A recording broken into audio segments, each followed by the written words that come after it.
Hello everyone, आज हम पढ़ेंगे पॉलिटिकल साइंस का यानी कि सिविक्स का चैप्टर नंबर पहला, जिसका नाम है पावर शेयरिंग। ठीक है, जैसे कि आपने थंबनेल पे देखा, हम पूरी तरीके से इस चैप्टर को डिटेल्ड में पढ़ेंगे। ठीक है, इसमें मेनली 3 टॉपिक हैं। ठीक है, पहला है तुम्हारा बेल्जियम एंड श्रीलंका केस। ठीक है, second one is accommodation and majoritarianism method. ठीक है, और जो थर्ड है वो आपका फॉर्म्स ऑफ पावर शेयरिंग। इसमें बस 3 ही टॉपिक हैं मेनली, और इसको पढ़ते ही अपना ये जो चैप्टर है वो पूरी तरीके से ख़त्म हो जाएगा। ठीक है, सबसे पहले टॉपिक से स्टार्ट करते हैं। टॉपिक नंबर जो पहला है वो आपका है बेल्जियम एंड श्रीलंका केस।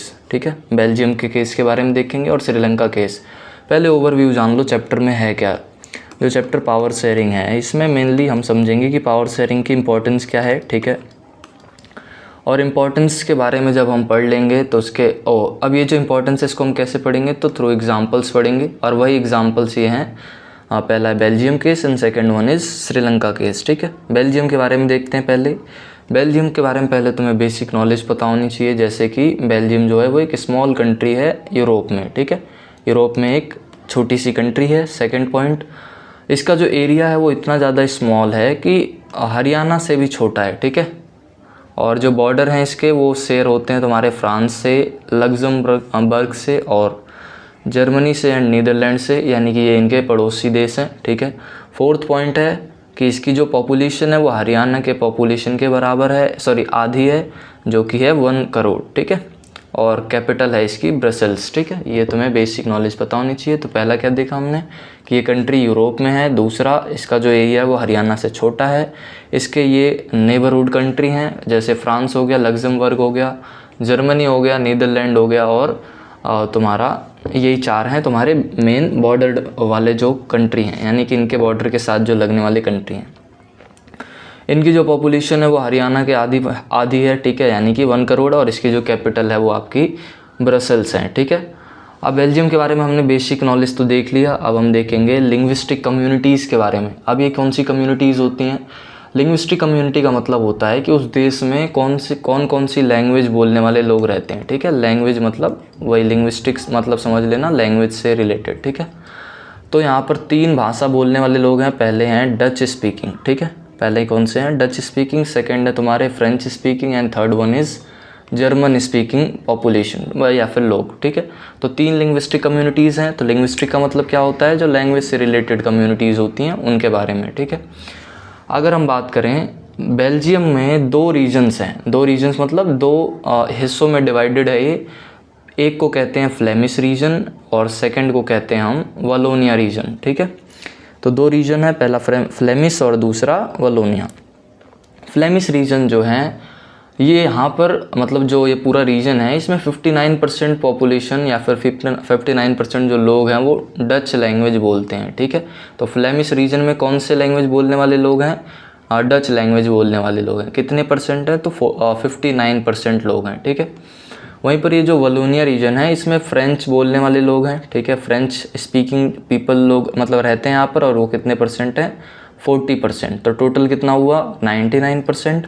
अब जो बाकी 1% बच गया, ठीक है, वो जो 1% बच गया वो तुम्हारे जर्मन स्पीकिंग है। ठीक है, तो अभी हमने क्या देखा कि बेल्जियम में 2 रीजन है। पहला है फ्लेमिश रीजन, और तो पहला कौन सा है? फ्लेमिश रीजन है, और सेकेंड वन इज़ वलोनिया रीजन। ठीक है, फ्लेमिश रीजन में देश की 59% पॉपुलेशन रहती है, और वलोनिया रीजन में देश का 40% लोग रहते हैं, और बाकी जो 1% है वो तुम्हारे जर्मन लैंग्वेज बोलते हैं। ठीक है, जर्मनी के बॉर्डर के साइड में रहने वाले जो लोग हैं उनके बारे में बात हो रही है। लेकिन वहीं पर अगर हम ब्रसेल्स का केस देखें, ब्रसेल मतलब ये जो कैपिटल है, मैंने बताया था ऊपर पॉइंट में कि बेल्जियम की कैपिटल कौन है? ब्रसेल्स। ठीक है, यहाँ पर थोड़ी सी केस उल्टा है। यहाँ पर जो फ्रेंच स्पीकिंग लोग हैं ना वो 80% है, यानी कि फ्रेंच वाले मेजॉरिटी में हैं, और डच वाले केवल 20% है, यानी कि ये माइनॉरिटी में है। ठीक है, तो यहाँ पर अगर हम कैपिटल की बात करें तो कैपिटल में फ्रेंच वाले मेजॉरिटी में हैं, एंड जो तुम्हारे डच वाले हैं वो तुम्हारे माइनॉरिटी में हैं। ठीक है, लेकिन वहीं पर अभी मैंने बताया था ऊपर जस्ट कि यहाँ पर जो पूरा देश है उसमें डच वाले मेजॉरिटी में हैं, और कैपिटल में डच वाले जो हैं वो माइनॉरिटी में हैं। वहीं पर पूरे देश में जो फ्रेंच वाले हैं वो माइनॉरिटी में हैं, और जो तुम्हारा कैपिटल है वहाँ पर फ्रेंच वाले मेजॉरिटी में, यानी कि उल्टा केस चल रहा है। ठीक है, वहाँ पर जो मेजॉरिटी में है वहाँ यहाँ पर वो माइनॉरिटी में है, और जो पूरे देश में माइनॉरिटी में है वो तुम्हारे कैपिटल में मेजॉरिटी में है, ठीक है। इसीलिए ब्रसेल्स का केस थोड़ा सा पढ़ना पड़ता है हमें, ठीक है। अब प्रॉब्लम देखते हैं, प्रॉब्लम क्या है बेल्जियम में, क्यों हम पढ़ रहे हैं इसके बारे में।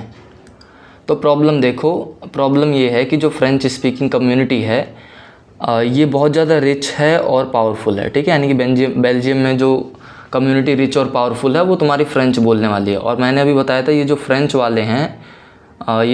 वाले हैं ये तुम्हारे मेजॉरिटी में नहीं है, ये बल्कि माइनॉरिटी में है, ठीक है। ये पूरे देश में क्या है, माइनॉरिटी में। बताया था ना कितने परसेंट, 40% केवल, ठीक है।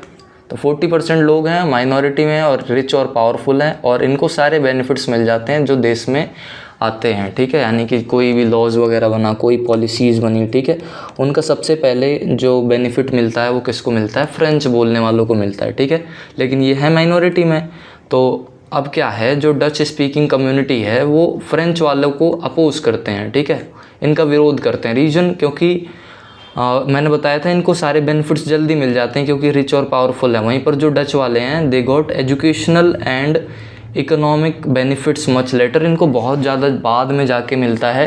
एजुकेशनल बेनिफिट हो गया या फिर इकोनॉमिक बेनिफिट हो गया, मेजॉरिटी में होने के बावजूद, ठीक है। मैंने बताया था कितने परसेंट थे, ये 59% थे, ठीक है, और वो केवल 40% है। तो माइनॉरिटी वालों को जल्दी बेनिफिट मिल जा रहा है और मेजॉरिटी वालों को बहुत बाद में जाके मिल रहा है आपका बेनिफिट, ठीक है। यही प्रॉब्लम है। इसकी वजह से क्या होता है, अब इसका आउटकम देखो, इसका आउटकम क्या है, टेंशन बढ़ जाती है इनके दोनों कम्युनिटी के बीच में। कौन कौन सी, एक डच वाले और एक फ्रेंच वाले, ठीक है, इनके बीच में टेंशन इंक्रीज़ हो जाती है। ईयर ध्यान रखनी है तुम्हें, 1950 से लेकर 1960 के बीच में, ठीक है। अब ये प्रॉब्लम तो चल रही है, टेंशन इंक्रीज़ हो गया। अब इससे ओवरकम करने के लिए गवर्नमेंट क्या करती है वो हम देखेंगे, ठीक है। टू ओवरकम दिस प्रॉब्लम, जो गवर्नमेंट है यहाँ पर, जो बेल्जियम की गवर्नमेंट है, ठीक है, बेल्जियम की जो गवर्नमेंट है वो क्या करती है, वो एकोमोडेशन मेथड को अडॉप्ट करती है। ये नाम ध्यान रखना है, एकोमोडेशन। अब एकोमोडेशन का मतलब होता है सिंपली एडजस्टमेंट, ठीक है, एडजस्टमेंट, यानी कि हम लोगों को एडजस्ट करने की कोशिश करेंगे। तो जो बेल्जियम की गवर्नमेंट है वो कौन सा मेथड यूज़ करती है, एकोमोडेशन मेथड यूज़ करती है। अब इस मेथड के अकॉर्डिंग क्या होता है, 1970 से लेकर 1993 तक, ठीक है, जो गवर्नमेंट होती है बेल्जियम की वो कॉन्स्टिट्यूशन में 4 बार बदलाव करती है, ठीक है। बिटवीन 1970 टू 1993 मतलब जो लोग हैं तुम्हारे बेल्जियम गवर्नमेंट में वो कॉन्स्टिट्यूशन ऑफ बेल्जियम को 4 बार उसमें अमेंड करते हैं, मतलब 4 बार सुधार करते हैं, ठीक है। वो कौन कौन सी चीज़ें उन्होंने चेंजेस करी, ठीक है, कौन कौन सी चीज़ें वो ऐड करी, ये पेपर में ज़रूर पूछता है कि एक्सप्लेन एकोमोडेशन मेथड। अब एकोमोडेशन मेथड कैसे समझाओगे, तो मैंने बताया एकोमोडेशन मेथड में 1970 से लेकर 1993 तक कॉन्स्टिट्यूशन में 4 बार अमेंडमेंट हुए, सुधार हुए, ठीक है। अब वो चारों तुम्हें याद होने चाहिए। सबसे पहला है, in central government number of Dutch speaking ministers is equals to number of French speaking minister. अब क्या किया गया, जो सेंट्रल गवर्नमेंट है इसमें जितने डच के मिनिस्टर्स होंगे उतने ही तुम्हारे फ्रेंच के मिनिस्टर्स होंगे, ऐसा कर दिया गया। अब मैंने बताया तो जो डच वाले हैं वो मेजॉरिटी में है 59% एंड फ्रेंच वाले माइनॉरिटी में जो कि 40%। लेकिन पावरफुल कौन है, पावरफुल ये हैं, ठीक है। लेकिन फिर भी क्या किया जाता है, जो गवर्नमेंट है वो कॉन्स्टिट्यूशन में अमेंड करती है और कहती है जितने डच वाले होंगे, मान लो 10 अगर डच वाले हैं तो फ्रेंच वाले भी सेंट्रल गवर्नमेंट में 10 ही होंगे, ठीक है। ऐसा नहीं है कि ये पावरफुल है तो ये 15 होंगे। दोनों की जो मिनिस्टर्स की संख्या है उसको क्या कर दिया गया, इक्वल कर दिया गया, ठीक है। तो यहाँ पर वही बताया गया, number of Dutch speaking ministers को इक्वल कर दिया गया तुम्हारे फ्रेंच स्पीकिंग मिनिस्टर्स में, ठीक है। ये तो हो गया पहला अमेंडमेंट। दूसरा अमेंडमेंट क्या किया गया, दूसरा सुधार या फिर दूसरा चेंज क्या किया गया कि many powers of the central government were given to state government of both region, ठीक है। बोथ रीजन्स क्या मतलब है, मैंने बताया था 2 रीजन थे, एक था तुम्हारा वलोनिया रीजन, ठीक है, और एक था तुम्हारा फ्लेमिश रीजन, बताया था ना। वलोनिया में कौन रहते थे, वलोनिया में तुम्हारे फ्रेंच वाले रहते थे एंड फ्लेमिश में तुम्हारे डच वाले लोग रहते थे। तो यहाँ पर क्या किया गया सेकेंड अमेंडमेंट में कि जो सेंट्रल गवर्नमेंट है इसने कुछ पावर को शेयर किया स्टेट गवर्नमेंट के साथ, ठीक है। बहुत सारी पावर इसको दी गई, ठीक है। अब स्टेट गवर्नमेंट एक वलोनिया रीजन की थी और एक तुम्हारी फ्लेमिश रीजन की थी, ठीक है। ये तुम्हें ध्यान होना चाहिए। ये सेकंड चेंज था। थर्ड की बात करते हैं। जो थर्ड है, थर्ड में क्या किया जाता है, state governments are not subordinate to central government. अब तीसरा चेंज ये कर दिया जाता है कि जो स्टेट गवर्नमेंट है उसको ऐसा बना दिया जाता है कि वो सेंट्रल गवर्नमेंट के लिए आंसरेबल नहीं होगी। यानी कि ऐसा नहीं है कि उनको जो भी वो काम करेंगे, जैसे स्टेट गवर्नमेंट मान लो कोई लॉ लाई, ठीक है, तो उसका बार बार इनको जवाब नहीं देना पड़ेगा सेंट्रल गवर्नमेंट को, सबऑर्डिनेट नहीं रहेगी, ठीक है, आंसरेबल नहीं है ये तुम्हारे सेंट्रल गवर्नमेंट के। तो ये तीसरा चेंज हो गया। फोर्थ की बात करते हैं। जो ब्रसल्स हैं, ब्रसल्स मैंने बताया था ये क्या है, तुम्हारी कैपिटल है तुम्हारी बेल्जियम की, ठीक है, ये कैपिटल है। तो ब्रसल्स में क्या किया गया, एक सेपरेट गवर्नमेंट बनाएगी, ठीक है, अलग गवर्नमेंट बनाएगी, और वहाँ पर नंबर ऑफ़ फ्रेंच मिनिस्टर्स को नंबर ऑफ़ डच मिनिस्टर्स के इक्वल कर दिया गया था, ठीक है। तो यहाँ पर 4 चेंजेस किए गए बेल्जियम की गवर्नमेंट के द्वारा, पहला, दूसरा और तीसरा और चौथा, ठीक है। पहले में पूरे देश में number of Dutch speaking ministers और number of French speaking ministers जो हैं वो इक्वल कर दिए गए, कहाँ पर, सेंट्रल गवर्नमेंट में। सेकंड में हमने देखा जो पावर है सेंट्रल गवर्नमेंट वो किसके साथ शेयर करती है, स्टेट गवर्नमेंट के साथ, जो कि वलोनिया रीजन का भी स्टेट गवर्नमेंट और फ्लेमिश रीजन का भी स्टेट गवर्नमेंट, ठीक है। थर्ड मैंने बताया जो स्टेट गवर्नमेंट है वो सबऑर्डिनेट नहीं है तुम्हारे सेंट्रल गवर्नमेंट के। And fourth one is Brussels में एक सेपरेट टाइप की गवर्नमेंट बनाई गई, ठीक है, और वहाँ पर number of French ministers is equals to number of Dutch ministers. समझ आ गया क्या क्या बताया मैंने यहाँ पर। अब एक इम्पॉर्टेंट बात ध्यान रखें तुम्हें, इम्पॉर्टेंट बात पहला क्या है, apart from the central and state government third type of government formed जिसका नाम रखा गया कम्युनिटी गवर्नमेंट, ठीक है। क्या बताया गया है कि जैसे सेंट्रल गवर्नमेंट भी थी, ठीक है, उसके बाद स्टेट गवर्नमेंट भी है, इसके अलावा तीसरी गवर्नमेंट बनाई गई जिसका नाम है कम्युनिटी गवर्नमेंट, ठीक है। कम्युनिटी गवर्नमेंट के बारे में अभी पढ़ते हैं आगे। पहला, it was elected by the people belonging to the same language community.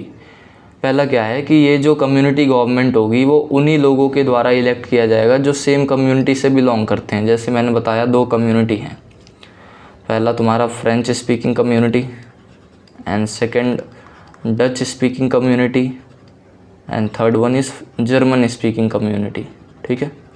French वाले 40%, डच वाले 59% एंड जर्मन वाले 1%। तो 3 कम्युनिटी हैं, एक फ्रेंच वाले, एक डच वाले और एक जर्मन वाले। तो तीनों के लिए अलग अलग कम्युनिटी गवर्नमेंट बनाई गई। फ्रेंच वालों के लिए फ्रेंच कम्युनिटी गवर्नमेंट, डच वालों के लिए डच कम्युनिटी गवर्नमेंट, जर्मन वालों के लिए जर्मन कम्युनिटी गवर्नमेंट। अब पहला पॉइंट का मतलब समझो, जैसे मान लो फ्रेंच कम्युनिटी गवर्नमेंट है तो इसमें केवल फ्रेंच वाले लोग ही क्या कर सकते हैं, वोट कर सकते हैं, ठीक है, अपने इलेक्ट कर सकते हैं, ठीक है, समझ गए। तो वही बताया गया, it was elected by the people belonging to same language community. अगर मान लो जर्मन वाले हैं तो ऐसा नहीं है जर्मन वाले में डच या फिर फ्रेंच वाले वोट कर सकते हैं, नहीं, जर्मन वाले में केवल जर्मन वाले ही वोट कर सकते हैं, ठीक है, ऐसा बनाया गया इसको। अब ये जो कम्युनिटी गवर्नमेंट है इसके पास क्या पावर्स थे तो ये ध्यान रखना है। It had the power to make laws regarding to culture, education, language related issue, ठीक है। तो इनके पास पावर है लॉ बनाने के लिए कल्चर के ऊपर, ठीक है, जैसे जर्मन वाले अपने कल्चर के लिए लॉ बना सकते हैं, एजुकेशन के ऊपर और लैंग्वेज रिलेटेड जितनी भी इशूज़ हैं उनके ऊपर ये लॉ बना सकते हैं, ठीक है। इसका रिजल्ट क्या होता है, there is no conflict between people because of power sharing, ठीक है। तो यहाँ पर जो प्रॉब्लम चल रही थी कम्युनिटीज़ के बीच में वो सॉल्व हो जाती है, ठीक है। तो यहाँ पर हैप्पी एंडिंग हो जाती है तुम्हारे बेल्जियम वाले केस की। तो बेल्जियम में ध्यान रखना है, बेल्जियम में कौन सा मेथड यूज़ किया गया, एकोमोडेशन मेथड, ठीक है, ध्यान रखना है इसको। एकोमोडेशन में क्या किया गया, लोगों को एडजस्ट कर दिया गया, ठीक है। एडजस्ट कैसे किया गया, तो 4 बार कॉन्स्टिट्यूशन में अमेंडमेंट्स हुए, ठीक है, चारों तुम्हें याद होने चाहिए, और एक सेपरेट गवर्नमेंट बनाई गई कम्युनिटी गवर्नमेंट, ठीक है। तो यहाँ पर आपका फाइनली बेल्जियम वाला ख़त्म होता है। अब बात करते हैं श्रीलंका के केस के बारे में, ठीक है। श्रीलंका क्या है, तो फिर बेसिक जैसे हमने बेल्जियम में देखा था बेसिक कुछ बेसिक नॉलेज भी होनी चाहिए हमें। तो श्रीलंका जो है एक आइलैंड नेशन है, ठीक है, कहाँ पर है, southern neighbour of India, India का साउदर्न नेबर है। Few kilometres away the southern coast of Tamil Nadu, Tamil Nadu से कुछ ही किलोमीटर दूर है ये, ठीक है। अब यहाँ पर एथनिक कॉम्पोजिशन की बात करते हैं, ठीक है। एथनिक कॉम्पोजिशन मतलब किस प्रकार के लोग रहते हैं, कौन सी लैंग्वेज बोलने वाले लोग रहते हैं। तो दो मेजर कम्युनिटीज़ आती हैं इनमें, पहला है सिन्हाला स्पीकिंग्स, ठीक है, और दूसरे हैं तमिल स्पीकिंग, यानी कि पहले सिन्हाला लैंग्वेज बोलने वाले और दूसरे तमिल लैंग्वेज बोलने वाले, ठीक है। अब यहाँ पर देखना, जो सिन्हाला लैंग्वेज बोलते हैं उनकी पॉपुलेशन है 74%, कितनी परसेंट, 74%, यानी कि ये जो हैं ये मेजॉरिटी में है। सिन्हाला बोलने वाले कहाँ हैं, मेजॉरिटी में हैं, ठीक है। और तमिल स्पीकिंग ये तुम्हारे 18% हैं, तो ये क्या है तुम्हारे माइनॉरिटी में, ठीक है। तो समझ आया यहाँ पर मैंने क्या बताया कि श्रीलंका में दो मेजर कम्युनिटीज़ हैं, पहला Sinhala and second Tamil speaking लोग, ठीक है। सिन्हाला वाले 74% मेजॉरिटी में हैं एंड तमिल वाले 18% जो कि माइनॉरिटी में हैं। अब थोड़ा सा तमिल वालों के बारे में समझो। अभी जो तमिल है ना, इसमें दो तमिल हैं, एक तो तुम्हारे native Tamil and second one is Indian Tamil, ठीक है। पहले कौन से हैं, नेटिव तमिल। अब इस 18% में से 13% नेटिव तमिल है। नेटिव तमिल कौन है, लोकल पीपल ऑफ श्रीलंका, यानी कि ऐसे लोग जो कि तमिल बोलते हैं लेकिन वो पहले से ही श्रीलंका में रहते हैं, ठीक है, यानी कि ओरिजिनल जो लोग हैं वो तुम्हारे नेटिव तमिल्स हो गए। अब इंडियन तमिल्स कौन है, ये 5% हैं। ये वो तमिल हैं, those Tamils whose forefather come to work in the plantation in Sri Lanka from India during colonial period. Indian Tamil वो तमिल हैं जिनको कॉलोनियल पीरियड यानी कि जब अंग्रेज़ थे तो इस समय श्रीलंका ले गया था प्लांटेशन करवाने के लिए, ठीक है। ऐसे तमिल को हम इंडियन तमिल कहते हैं, यानी कि जो इंडिया से गए थे, ठीक है, वो इंडियन तमिल है, और जो पहले से वहाँ रह रहे हैं वो नेटिव तमिल। दोनों को मिलाने पर 18% हो जाते हैं ये, लेकिन ये है माइनॉरिटी में, ठीक है। अब बाकी जो 7% लोग बच गए वो सिन्हाला भी बोलते हैं एंड तमिल भी बोलते हैं, ठीक है। तो यहाँ पर तुम्हारे एथनिक कॉम्पोजिशन समझ आ गए, सिन्हाला बोलने वाले एंड तमिल बोलने वाले, ठीक है। अब हम बात करते हैं आगे, रिलीजियस डिवीज़न देख लो। तुम्हारे 74% जो सिन्हाला बोलते हैं, सिन्हाला स्पीकिंग, वो तुम्हारे बौद्धिस्ट हैं, ठीक है। सिन्हाला बोलने वाले बौद्धिस्ट हैं। 7% क्रिश्चियन है और बाकी जो बच गए वो तुम्हारे हिंदूज़ हैं, ठीक है। प्रॉब्लम क्या है यहाँ पर अब श्रीलंका में, जैसे हमने बेल्जियम में प्रॉब्लम देखी थी वैसे अब हम श्रीलंका में प्रॉब्लम देखेंगे। श्रीलंका में प्रॉब्लम ये है कि Sinhalese leader want to establish majoritarianism, ठीक है, एंड मेजोरिटेरियनिज्म इन श्रीलंका। अभी जो सिन्हाला के जो लीडर्स हैं ना, ये मेजोरिटेरियनिज्म को फॉलो कर रहे हैं। किसको फॉलो कर रहे हैं, मेजोरिटेरियनिज्म। यही प्रॉब्लम है। अब ये मेजोरिटेरियनिज्म क्या होता है, तो यहाँ पर ये बहुत इंपॉर्टेंट है, इसको ध्यान रखना है, ठीक है। इसकी डेफिनेशन है कि ये एक बिलीफ है, ठीक है, ये विश्वास है जिसमें the majority community should be able to rule the country, जिसमें जो मेजॉरिटी कम्युनिटी है वो कंट्री को रूल करती है अपने तरीके से, ठीक है। इसका मतलब it means disregarding the needs and the wishes of minority, ठीक है, अपने तरीके से रूल करती है। तो सिंपल सी बात है, माइनॉरिटी के नीड्स और विशेस को इग्नोर किया जाता है, ठीक है। इसी बिलीफ को हम कहते हैं मेजोरिटेरियनिज्म, ठीक है। तो सिन्हाला जो लीडर्स हैं, यानी कि जो मेजॉरिटी में लीडर्स हैं, वो किसको फॉलो कर रहे हैं, मेजोरिटेरियनिज्म को फॉलो कर रहे हैं, ठीक है। मेजोरिटेरियनिज्म क्या है, ये एक बिलीफ है जिसमें जो मेजॉरिटी कम्युनिटी है वो अपने तरीके से देश को रूल करती है, ठीक है, देश पर रूल करती है, और जो माइनॉरिटी है इनके विशेष और नीड्स को डिसरिगार्ड किया जाता है, इग्नोर किया जाता है, ठीक है। ये प्रॉब्लम है। अब इससे क्या होता है आगे देखते हैं। ये जो मैंने बताया मेजोरिटेरियनिज्म बिलीफ, इसको इस्टेब्लिश करने के लिए सिन्हालीज लीडर क्या करते हैं, तो ये पहली बात 1956 में एक एक्ट पास करते हैं जिसमें सिन्हाला जो है इसको ऑफिशियल लैंग्वेज बना देते हैं, ठीक है। तो सिन्हालीज लीडर ने क्या किया, सिन्हालीज लीडर्स जो हैं इन्होंने 1956 में एक एक्ट पास किया जिसमें सिन्हाला लैंग्वेज जो हैं उसको ऑफिशियल लैंग्वेज बना दिया गया। क्या बना दिया गया, ऑफिशियल लैंग्वेज बना दिया गया। पहला स्टेप तो इन्होंने ये लिया ताकि हम अपने तरीके से रूल कर सके, ठीक है। सेकंड स्टेप इन्होंने क्या किया, जो स्टेट गवर्नमेंट है वो केवल सिन्हाला कैंडिडेट्स को गवर्नमेंट जॉब में प्रेफर करती है एंड यूनिवर्सिटीज़ पोजीशन, ठीक है। यानी कि मान लो दो कैंडिडेट हैं, ठीक है, कैंडिडेट ए एंड कैंडिडेट 2, ठीक है। ये ए है, ये बी है, ठीक है। अब इन दोनों ने अप्लाई किया, अप्लाई फॉर गवर्नमेंट जॉब, कोई गवर्नमेंट जॉब है उसके लिए अप्लाई किया, ठीक है। मान लो गवर्नमेंट जॉब के लिए अप्लाई किया। और जब इन्होंने अप्लाई किया, ये मान लो ये सिन्हाला बोलने वाला है और ये है तमिल बोलने वाला, तो भले ही ये ज़्यादा समझदार हो, ठीक है, या फिर ये ज़्यादा मेरिट वाला हो, उसके बावजूद भी अगर वो सिन्हाला बोलने वाला है तो इसको सेलेक्ट कर लिया जाएगा। यानी कि प्रेफर किसको कर रहे हैं? सिन्हाला कैंडिडेट को, चाहे गवर्नमेंट जॉब हो चाहे वो यूनिवर्सिटीज़ की पोजीशंस हों, ठीक है। तो ये इसलिए कर रहे हैं ताकि ये क्या इस्टेब्लिश कर सकें? मेजॉरिटेरियनिज्म। यही प्रॉब्लम है, ठीक है। Third one is new constitution states that the government will protect and promote बौद्धिज्म, ठीक है। नया कॉन्स्टिट्यूशन जो इन्होंने बनाया, ठीक है, उसमें ये लिखा गया कि हम प्रोटेक्ट करेंगे और प्रमोट करेंगे बौद्धिज्म को। अब बौद्धिज्म किन का रिलीजन था? सिन्हाला वालों का, सिन्हाला वालों को। यानी कि ऑफिशियली इन्होंने डिक्लेयर कर दिया कि जो बौद्धिज्म है वो क्या होगा? तुम्हारा ऑफिशियल रिलीजन होगा। क्योंकि अगर आप कॉन्स्टिट्यूशन में ये बोल देते हो कि हम केवल इसी धर्म को प्रमोट करेंगे या फिर बचाएंगे, तो ऑफिशियल रिलीजन बन जाता है, ठीक है। तो समझ गए क्या क्या इन्होंने स्टेप्स लिए? पहला, 1956 में इन्होंने सिन्हाला को ऑफिशियल लैंग्वेज बना दिया। गवर्नमेंट जॉब्स और यूनिवर्सिटी में किसको प्रेफर कर रहे हैं? सिन्हालास को। और बौद्धिज्म को भी ऑफिशियल रिलीजन बना दिया गया, ठीक है, समझ गए। अब इसका इम्पैक्ट क्या पड़ता है तमिल्स पर, वो देखते हैं। They started feel alienated. Alienated मतलब क्या होता है? वो अकेला फील करने लग जाते हैं, ऐसा फील करते हैं कि हमारे साथ तो कोई है ही नहीं अब, ठीक है। Second, they felt that none of the Sinhalese leader respect their culture and language, ठीक है। ये ऐसा फील करते हैं कि कोई भी ऐसा सिन्हाला का लीडर नहीं है जो कि हमारे लैंग्वेज और कल्चर की रिस्पेक्ट करता होगा, ठीक है, करता है। उसके बाद थर्ड, ये क्या इम्पेक्ट पड़ता है इनके ऊपर? ये फील करते हैं कि जो भी नई पॉलिसीज़ बनाई जा रही हैं, ठीक है, वो इनके इक्वल पॉलिटिकल राइट्स को डिनाई कर रही हैं। यानी कि इनको सही से राइट्स नहीं मिल रहे, अधिकार नहीं मिल रहे इनको, जो भी नई पॉलिसीज़ बनाई जा रही हैं। डिस्क्रिमिनेशन हो रहा है जॉब अपॉर्चुनिटीज़ में, इनके नीड्स को इग्नोर किया जा रहा है, ठीक है। तो ये इम्पैक्ट पड़ता है किसके ऊपर? तमिल्स के ऊपर, कि एलिनेटेड फील करने लग जाते हैं। ये ऐसा फील करते हैं जितने भी सिन्हालाज लीडर हैं वो इनके लैंग्वेज और कल्चर का रिस्पेक्ट नहीं कर रहे हैं, ठीक है। नई पॉलिसीज़ बनाई जाती हैं, इनको लगता है कि हमें ये पॉलिटिकल राइट्स नहीं मिलता है और डिस्क्रिमिनेशन हो रहा है जॉब अपॉर्चुनिटीज़ में, और इनके नीड्स को क्या किया जा रहा है? इग्नोर किया जा रहा है, ठीक है।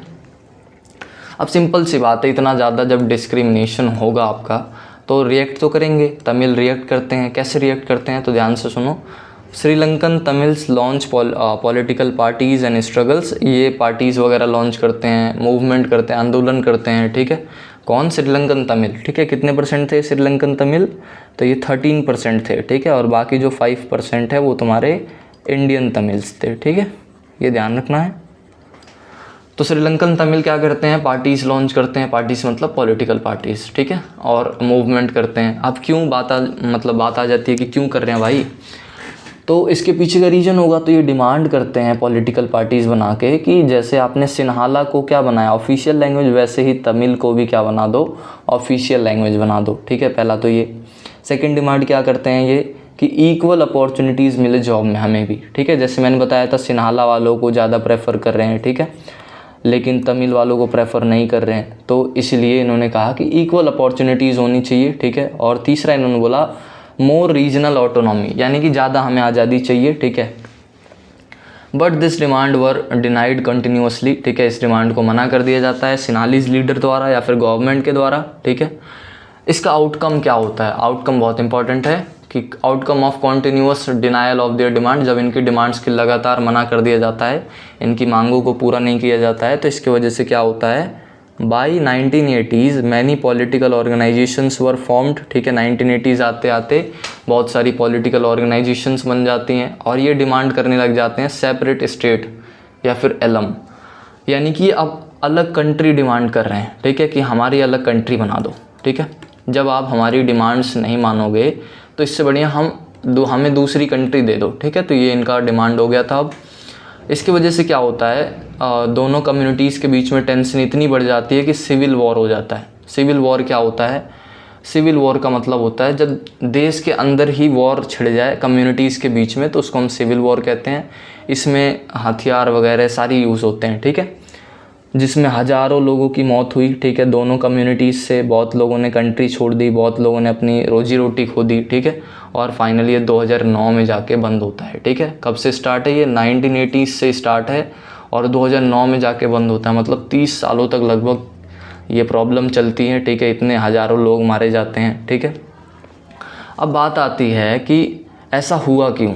ऐसा इसलिए हुआ क्योंकि यहाँ पर पावर को शेयर नहीं किया गया, पावर को शेयर नहीं किया गया। अभी हमने बेल्जियम का जब केस देखा था, बेल्जियम में जब हमने देखा था तो बेल्जियम में क्या था, उन्होंने पावर शेयर कर दिया, उन्होंने स्टेट गवर्नमेंट को दे दी पावर। ठीक है, कम्युनिटी गवर्नमेंट बना दी, स्टेट गवर्नमेंट को पावर देती, यहाँ पर पावर शेयर कर दिया। तो इसके वजह से क्या हुआ था, प्रॉब्लम्स जो हैं वो सॉल्व हो गई थी। ठीक है, लेकिन वहीं पर श्रीलंका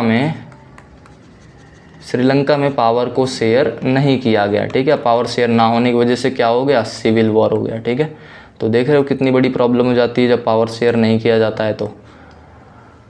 तो यहाँ पर आपका श्रीलंका का भी ख़त्म हो गया टॉपिक। ठीक है, अब देखो आगे एक क्वेश्चन आता है कि why power sharing is desirable. Power sharing desirable क्यों है? ठीक है, क्यों करनी चाहिए पावर शेयरिंग? तो इसके दो मेन रीज़न हैं।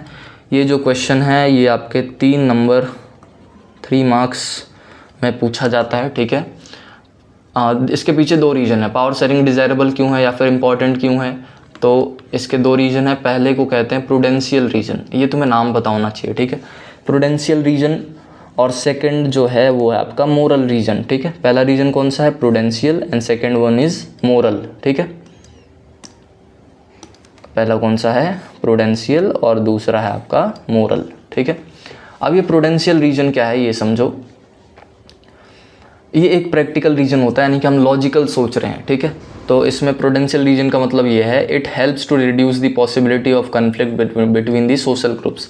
प्रूडेंशियल रीजन ये है कि अगर हम पावर को शेयर करते हैं, ठीक है, पावर शेयरिंग करते हैं अगर हम, तो क्या होता है, इससे जो कन्फ्लिक्ट यानी कि लड़ाई झगड़ों की जो पॉसिबिलिटी है वो कम हो जाती है। ठीक है, सिंपल सी बात है। जैसे हमने इसका एग्जाम्पल बेल्जियम देखा, हमने बेल्जियम में पावर शेयर कर दिया, जिसकी वजह से जो पॉसिबिलिटी है कन्फ्लिक्ट की, लड़ाइयों की, वो कम हो जाती है। ठीक है, सेकंड क्या है, इससे वॉयलेंस नहीं होता। ठीक है, अब हमने श्रीलंका में देखा, जैसे श्रीलंका जो है यहाँ पर पावर शेयरिंग नहीं की गई तो क्या हो गया, वॉयलेंस हो गया ना, हज़ारों लोग मारे गए, इसमें सिविल वॉर हो गया। ठीक है, थर्ड क्या है, प्रूडेंशियल रीजन का मतलब ये स्टेबिलिटी मेंटेन रखता है, it ensure the stability of the political order. ठीक है, स्टेबिलिटी रहती है देश में, जैसे बेल्जियम में स्टेबिलिटी इस्टेब्लिश हो गई ना, क्यों, क्योंकि उन्होंने क्या किया, पावर शेयरिंग किया। समझ के, तो ये प्रूडेंशियल रीजन समझ आया, जिसमें हम प्रैक्टिकली सोच रहे हैं। ठीक है, कि पावर शेयर कर देंगे तो क्या होगा, सोशल ग्रुप्स के मतलब जितनी भी लड़ाइयाँ झगड़े हैं वो कम हो जाएंगी। ठीक, सिंपल सी बात है। ठीक है, वॉयलेंस कम हो जाएगा और स्टेबिलिटी मेंटेन रहेगी। वहीं पर अब मोरल रीजन क्या है, मोरल रीजन मतलब हम इमोशनली सोच रहे हैं, इसमें हम प्रैक्टिकली नहीं सोच रहे। ठीक है, इमोशनली ये है कि ये डेमोक्रेसी की स्पिरिट होती है, it is a spirit of democracy. ये क्या है, डेमोक्रेसी की स्पिरिट है। इसका मतलब ये है कि जैसे किसी भी डेमोक्रेसी में देखोगे अगर आप, तो वहाँ पर पावर शेयरिंग होती ही होती है। ठीक है, अगर पावर शेयरिंग नहीं हो रही यानी कि वो डेमोक्रेसी नहीं है। ठीक है, इसीलिए यहाँ पर क्या बोला गया कि power sharing is the spirit of democracy, ये मोरल रीजन है। ठीक है, second one is power sharing, power is shared with people in democracy. Democracy में पावर जो है वो लोगों के साथ शेयर की जाती है। तीसरा पॉइंट, जो डेमोक्रेटिक गवर्नमेंट होती है वो लेजिटिमेट होती है। लेजिटिमेट का मतलब यहाँ पर बताया गया है, people have power to change the government through elections. लोगों के पास पावर होती है कि वो इलेक्शन के थ्रू गवर्नमेंट को चेंज कर सकते हैं। ठीक है, तो यहाँ पर हमने क्या देखा कि पावर शेयरिंग डिज़ायरेबल क्यों है। ठीक है, समझ आ गया। इसके 2 रीजन, एक prudential reason and second one is moral reason. ठीक है, प्रूडेंशियल के बारे में समझ आ गया, इसमें हम लॉजिकल सोचते हैं और इसमें इमोशनल सोचते हैं। ठीक है,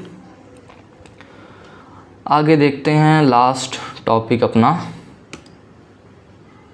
that is forms of power sharing. 2 topic हमने पढ़ लिए हैं। ठीक है, अभी मैं रिवाइज करा दूंगा, टेंशन मत लो। तो अब तीसरे टॉपिक की बात करते हैं, फॉर्म्स ऑफ पावर शेयरिंग। ठीक है, इससे पहले हमने श्रीलंका केस पढ़ लिया, बेल्जियम का केस पढ़ लिया। ठीक है, पावर शेयरिंग डिज़ायरेबल क्यों है ये पढ़ लिया। अब हम देखेंगे फॉर्म्स ऑफ पावर शेयरिंग।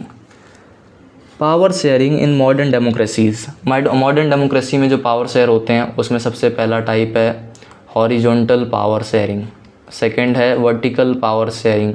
इसके बारे में आपने छोटी क्लासेस में भी पढ़ रखे होंगे, यानी पिछले क्लासेस में पढ़ रखे होंगे आपने 9th 8th में। ठीक है, थर्ड है आपका power sharing among different social groups, ठीक है। पावर जो शेयर हो रहा है वो अलग अलग सोशल ग्रुप्स में हो रहा है, ठीक है। फोर्थ है तुम्हारा power sharing among political parties and pressure groups, ठीक है। जो पावर शेयर हो रहा है वो तुम्हारे पॉलिटिकल पार्टीज़ और प्रेशर ग्रुप्स में हो रहा है। तो ये अलग अलग टाइप के पावर शेयरिंग है, horizontal, vertical, among social groups and among तुम्हारे political parties and pressure groups, ठीक है। सबसे पहले बात करते हैं हम हॉरिजॉन्टल पावर शेयरिंग की, ठीक है। हॉरिजॉन्टल पावर शेयरिंग क्या होता है, इसमें जो पावर है, power is shared among the organs of the government, ठीक है। ये वर्ड ध्यान रखना है, ऑर्गन्स ऑफ द गवर्नमेंट। यहाँ पर जो पावर शेयर होती है वो गवर्नमेंट के ऑर्गन्स में होते हैं, ठीक है। ऑर्गन्स में सेम लेवल, यानी कि ये तीनों जो ऑर्गन्स होंगे ये सेम लेवल में होंगे। इंडिया में 3 ऑर्गन्स हैं गवर्नमेंट के, पहला है लेजिस्लेचर या फिर लेजिस्लेटिव, दूसरा executive and third one is judiciary, ठीक है। ये तीनों क्या हैं, ये तीनों ही आपके ऑर्गन्स हैं गवर्नमेंट के, ठीक है। ऑर्गन्स ऑफ गवर्नमेंट हैं, ठीक है। हॉरिजॉन्टल पावर शेयरिंग क्या होती है, जब पावर को ऑर्गन्स ऑफ गवर्नमेंट में शेयर किया जाता है, यानी कि लेजिस्लेचर में शेयर किया जाता है, एग्जीक्यूटिव में शेयर किया जाता है और जुडिशरी में शेयर की जाती है। तुमने पढ़ा होगा बचपन में, पिछली क्लासेस में, लेजिस्लेटिव का काम होता है लॉज बनाना, एग्जीक्यूटिव का काम होता है उसको एग्जीक्यूट करना और जुडिशरी का काम होता है डिस्प्यूट्स को सॉल्व करना, ठीक है। अब यहाँ पर क्या है, जो लेजिस्लेटिव ये जो तीनों ऑर्गन्स हैं ना, all organs have equal power. इन सारे ऑर्गन्स के पास क्या होता है, इक्वल पावर होता है, ठीक है। दे चेक ईच अदर, ठीक है। एक दूसरे को चेक करते रहते हैं ताकि कोई अनलिमिटेड पावर का यूज़ ना करे, ठीक है। इसीलिए इस सिस्टम को हम कहते हैं चेक एंड बैलेंस सिस्टम। क्या कहते हैं, चेक एंड बैलेंस सिस्टम, ठीक है। कोई दिक्कत तो नहीं है यहाँ पर। तो हॉरिजॉन्टल पावर शेयरिंग समझ आ गया, जिसमें हम ऑर्गन्स में पावर को शेयर करते हैं, ठीक है। ऑर्गन्स कौन कौन से हैं, लेजिस्लेचर, एग्जीक्यूटिव, जुडिशरी, ठीक है। इन तीनों में कौन सा सिस्टम चलता है, चेक एंड बैलेंस सिस्टम। नाम से ही समझ आ रहा है, चेक करते हैं ये एक दूसरे को ताकि पावर बैलेंस रहे, ठीक है। अब बात करते हैं आपके वर्टिकल पावर शेयरिंग की, ठीक है। वर्टिकल पावर शेयरिंग क्या होता है, power is shared among different level of the government, ठीक है। इसमें जो पावर होता है वो different level of the government में शेयर होता है। वहाँ पर अभी मैंने हॉरिजॉन्टल बताया, हॉरिजॉन्टल में ऑर्गन्स में शेयर होता है, ऑर्गन्स में, लेकिन वर्टिकल में लेवल्स में शेयर होता है, ठीक है।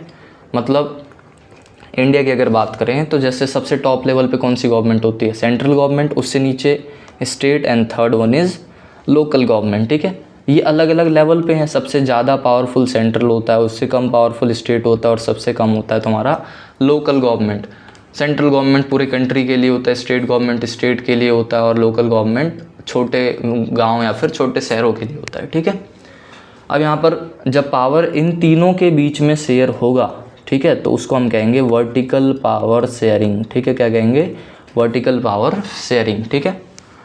अब ध्यान रखना कि ये जो तीनों गवर्नमेंट हैं, constitution clearly defined power of each level of the government. तीनों जो गवर्नमेंट है इनके पास कितनी पावर होगी, ये सारी चीज़ें कॉन्स्टिट्यूशन में पहले से ही लिख दी गई हैं, ठीक है। अब बात करते हैं आगे। ध्यान रखना है कि ये जो वर्टिकल पावर शेयरिंग अभी मैंने बताया, इसको हम फेडरल डिवीज़न ऑफ पावर भी कहते हैं। क्या कहते हैं, फेडरल डिवीज़न ऑफ पावर, ठीक है। अब बात करते हैं आगे थर्ड की बात करते हैं, power sharing among social groups. अब देखते हैं पावर शेयरिंग अमंग मतलब सोशल ग्रुप्स में पावर कैसे शेयर होती है।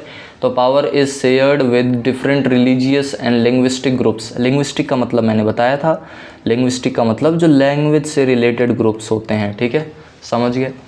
तो जो पावर होती है हमारे देश में वो रिलीजियस ग्रुप्स के साथ भी शेयर की जाती है और लैंग्वेज के बेस पे जो ग्रुप्स हैं उनके साथ भी शेयर की जाती है।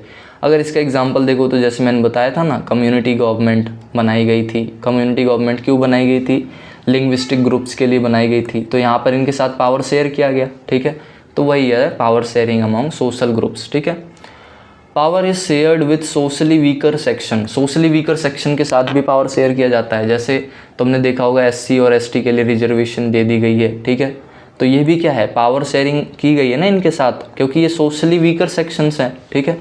तो एससी और एसटी के साथ पावर शेयर की गई है, किस फॉर्म में, रिजर्वेशन दिया गया इन्हें, ठीक है।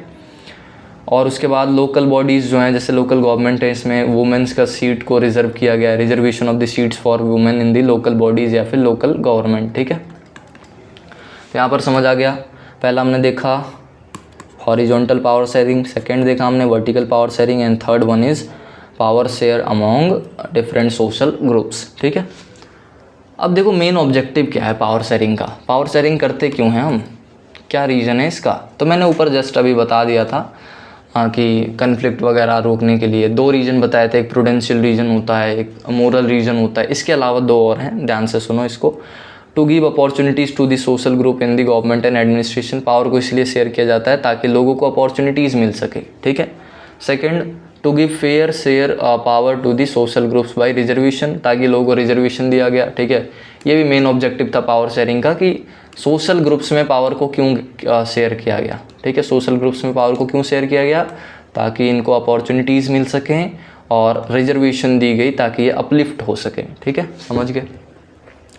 लास्ट फॉर्म है तुम्हारा पॉलिटिकल पार्टीज़ के बीच में पावर शेयर होना और प्रेशर ग्रुप्स के बीच में। ठीक है, पॉलिटिकल पार्टीज़ में भी पावर शेयर की जाती है। In democracy people have power to choose their leader through elections. ठीक है, डेमोक्रेसी में जो लोग होते हैं उनके पास पावर होती है कि वो इलेक्शन के थ्रू किसी भी लीडर को चुन सकते हैं। ठीक है, डिफरेंट पॉलिटिकल पार्टीज़ जो हैं वो इलेक्शन कंटेस्ट करते हैं, इलेक्शन लड़ते हैं ताकि पॉलिटिकल पावर मिल सके उन्हें। ठीक है, तो पावर शेयर की गई है पॉलिटिकल पार्टीज़ में कि आप लड़ो, अगर आप जीत गए तो आपके पास पावर आ जाएगी। ठीक है, समटाइम्स 2 और more political parties come together to form a big group. ठीक है, ये MCQ में क्वेश्चन पूछा जाता है कि अलायंस क्या होता है। अलायंस क्या होता है, जैसे मान लो एक से ज़्यादा पार्टीज़ आ गई साथ में। ठीक है, जैसे BJP आ गई। ठीक है, और मान लो कोई और, चलो इसको हटाओ, दूसरे एग्जांपल समझाता हूँ मैं।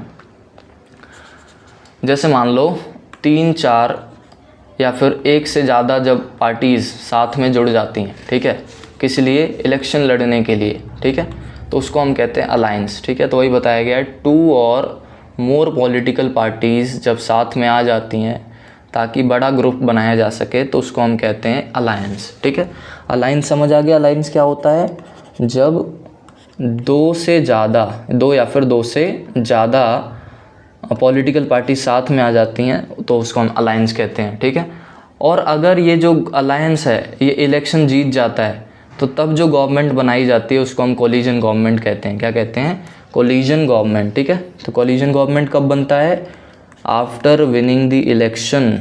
After winning the election, election लड़ने के बाद अगर आप इलेक्शन जीत जाते हो तब कोलिजन गवर्नमेंट बनती है। ठीक है, तो अलायंस इलेक्शन लड़ने से पहले का सीन है। ठीक है, यानी कि अगर जीते नहीं हो तो अलायंस हो, जीत गए तो कोलिजन गवर्नमेंट बनाओगे। अब प्रेशर ग्रुप्स की बात करते हैं। प्रेशर ग्रुप में भी पावर शेयर की जाती है। Groups formed by anyone like businessman, farmers to fight for their rights. जैसे बिजनेसमैन अपना ग्रुप बना लेते हैं, फार्मर्स अपना ग्रुप बना लेते हैं ताकि अपने अधिकारों के लिए लड़ा जा सके। ठीक है, ये कोई इलेक्शन नहीं लड़ते हैं। ठीक है, अब इलेक्शन नहीं लड़ते हैं तो पावर कैसे शेयर करेंगे। जैसे अभी हमने देखा पॉलिटिकल पार्टीज़ जो हैं ये इलेक्शन लड़ती हैं ताकि पावर शेयर कर सकें। ठीक है, पावर मिल सके इन्हें, लेकिन ये तो इलेक्शन नहीं लड़ते प्रेशर ग्रुप्स, तो ये कैसे पावर लेते हैं, तो गवर्नमेंट कमेटीज़ में पार्टिसिपेट करके। कैसे, by participating in government committees. ठीक है, और ये प्रेशर क्रिएट करते हैं गवर्नमेंट के ऊपर बाहर से। ठीक है, प्रोटेस्ट करके, आंदोलन करके। ठीक है, कोई दिक्कत तो नहीं है। तो इस प्रकार से पावर को शेयर किया जाता है। ठीक है, तो यहाँ पर अपना हो गया पूरा चैप्टर ख़त्म। ठीक है, अब देखो एक बार समरी दे देता हूँ मैं। सबसे पहले हमने क्या किया, बेल्जियम एंड श्रीलंका का केस देखा। ठीक है, श्रीलंका का केस, इसमें हमने देखा जो बेल्जियम है वो एकोमोडेशन मेथड का इस्तेमाल करता है, एकोमोडेशन मेथड। ठीक है, और वहीं पर श्रीलंका जो है वो मेजोरिटेरियनिज्म मेथड का, ठीक है, मेजोरिटेरियनिज्म, ठीक है, इसका इस्तेमाल करता है। अब ये एकोमोडेशन मेथड का इस्तेमाल करता है इसलिए इसकी हैप्पी एंडिंग होती है। ठीक है, यानी कि यहाँ पर लोगों के बीच में जो लड़ाइयाँ हैं वो ख़त्म हो जाती हैं। वहीं पर ये मेजोरिटेरियनिज्म का इस्तेमाल करता है तो यहाँ पर सिविल वॉर हो जाता है। ठीक है, हज़ारों लोग मारे जाते हैं इसमें। ठीक है, इसके बाद एक क्वेश्चन आ जाता है जो हमने पढ़ा, why power sharing is desirable, why power sharing is desirable. ठीक है, ये क्वेश्चन हमने पढ़ा तो इसमें हमने 2 रीज़न देखे, एक प्रूडेंशियल रीज़न होता है और एक होता है आपका मोरल रीज़न। ठीक है, प्रूडेंशियल रीज़न में हमने क्या देखा, इसमें हम लॉजिकल सोचते हैं। ठीक है, जैसे इससे क्या होता है, पावर शेयरिंग से क्या होता है, कन्फ्लिक्ट जो है वो रिड्यूस हो जाते हैं, रिड्यूस कन्फ्लिक्ट, ठीक है। और मोरल रीजन यानी कि हम इमोशनली सोच रहे हैं, ठीक है, इमोशनली, ठीक है। तो इसमें हमने देखा कि जो आपकी पावर शेयरिंग है वो स्पिरिट है, स्पिरिट ऑफ डेमोक्रेसी, ठीक है, ये स्पिरिट ऑफ डेमोक्रेसी है, ठीक है। उसके बाद हमने देखा फिर फॉर्म्स ऑफ पावर शेयरिंग। क्या देखा हमने? Forms of power sharing. Forms of power sharing में हमने देखा सबसे पहला हॉरिजॉन्टल पावर शेयरिंग। पहला कौन सा था? Horizontal power sharing. इसमें क्या किया जाता है? ऑर्गन्स में पावर को शेयर किया जाता है। किस में शेयर किया जाता है? ऑर्गन्स में। ऑर्गन कौन कौन से हैं? लेजिस्लेटिव, एग्जीक्यूटिव एंड जुडिशरी, ठीक है।